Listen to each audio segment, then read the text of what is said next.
किसी ने क्या खूब कहा है, चरण जो हमें मंदिर तक पहुंचाते हैं और आचरण जो हमें ईश्वर तक पहुंचाते हैं।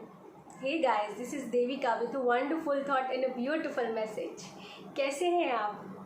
अच्छा, हम सब ने रामायण पहले से सुनी है, बचपन से सुनते आ रहे हैं। हम सब जानते हैं रामायण के बारे में, पर हम में से बहुत कम लोग उनसे सीखते हैं। लाइफ मैनेजमेंट कैसे करना है, कौन से सिचुएशन में क्या करना है। रामायण से हमें बहुत कुछ सीखने को मिल सकता है। तो चलो, आज हम रामायण के कैरेक्टर से बहुत कुछ सीखते हैं। तो चलो, सबसे पहले हम हनुमान जी से सीखते हैं, जिनके बिना ये रामायण संभव होती ही नहीं। बहुत ही बैलेंस नेचर है जिनका, बहुत ही बैलेंस पर्सनालिटी। कहाँ गुस्सा करना है, कितना गुस्सा करना है। जब रावण की लंका में उनकी पूंछ जला दी गई थी, तब उन्होंने गुस्सा होकर पूरी लंका को जला दिया, सिवाय 2 जगह छोड़ के। एक विभीषण का महल और एक अशोक वाटिका, जहाँ पे सीता माता को रखा गया था। वो 2 जगह छोड़ के उन्होंने सारी लंका जला दी। सही, एक दूसरा एग्जाम्पल, जब नारद जी ने वाल्मीकि जी की रामायण पढ़ी तो वो देख के खुश हो गए।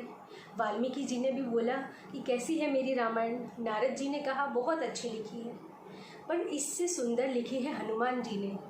तो नारद जी ने कहा कि हनुमान जी ने भी रामायण लिखी है, वो भी मुझसे सुंदर।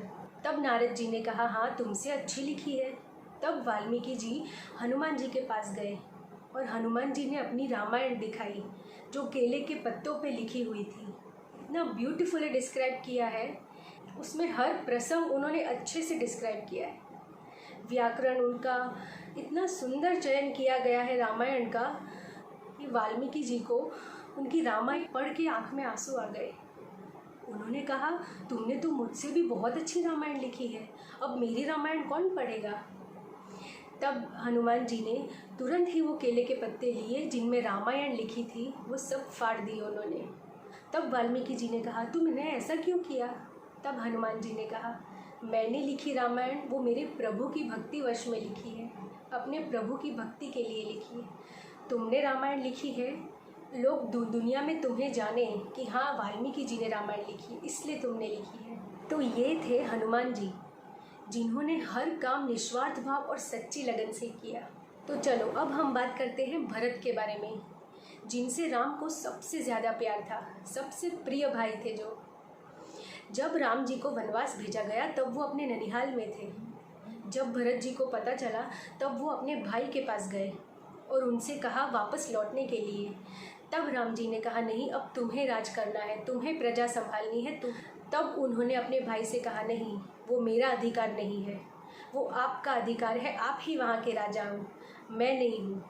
तो इससे हमें ये जानने को मिलता है कि जहाँ आपका अधिकार ना हो, वो कभी छीनना नहीं चाहिए, ना लेना चाहिए। उसे जिसका अधिकार है उसे रिस्पेक्टफुली वो अधिकार देना चाहिए, ये हमारा फ़र्ज़ बनता है। जहाँ हमारा अधिकार ना हो, ना वो हमें चीज़ लेनी चाहिए, ना उस पर अधिकार हक जमाना चाहिए। अब हम बात करते हैं दशरथ जी के बारे में। जैसे ही एक दिन दशरथ जी को एहसास हुआ कि अब मेरी उम्र हो गई है, अब मुझे राजगद्दी अपने राम को सौंपनी चाहिए, अपने बड़े बेटे को सौंपनी चाहिए, तो उन्होंने अपनी राजगद्दी अपने बेटे को सौंपी कि अब कारोबार राम को संभालना है। हमारे जीवन में हमारे साथ भी ऐसे बहुत से लोग होते हैं जिनकी एज हो जाती है, पर वो अपनी कुर्सी नहीं छोड़ते या अपना स्थान नहीं छोड़ते, अपना पद नहीं छोड़ते। उम्र होने के बाद या आपकी सिचुएशन नहीं है, पर फिर भी आप उस लालच की वजह से अपनी जगह नहीं छोड़ रहे हैं। अब हम बात करेंगे सीता माता के बारे में। जब मंथरा ने कैकेयी को भड़काया था कि राम को वनवास भेजो और भरत को राजगद्दी सौंपो, तब उसने ये नहीं कहा था कि सीता माता को भी वनवास जाना है, सीता को भी वनवास भेजो। पर सीता माता ने खुद ये डिसीजन लिया कि मुझे अपने पति के साथ जाना है वनवास। लोगों ने बहुत समझाया, श्री राम ने भी बहुत समझाया कि तुम यहाँ रहकर सास ससुर की और परिवार की सेवा करो। अब सीता माता ने कहा, मेरा पहला धर्म मेरे पति के लिए है, मैं अपने पत्नी होने का धर्म ज़रूर निभाऊंगी, मैं आपके साथ वनवास आऊँगी। सीता माता से हमें यही सीखने को मिलता है, कैसी भी सिचुएशन हो, कैसे भी हालात हो, कैसे भी सर्कमस्टेंसेस हो, अपने आप पे पूरा विश्वास रखें, कभी हिम्मत ना हारें, ना कभी किसी चीज़ से निराश हो, से अपने फ़र्ज़ पूरी निष्ठा से निभाएं। अब हम बात करेंगे रामायण के सबसे मेन कैरेक्टर के बारे में, श्री राम के बारे में।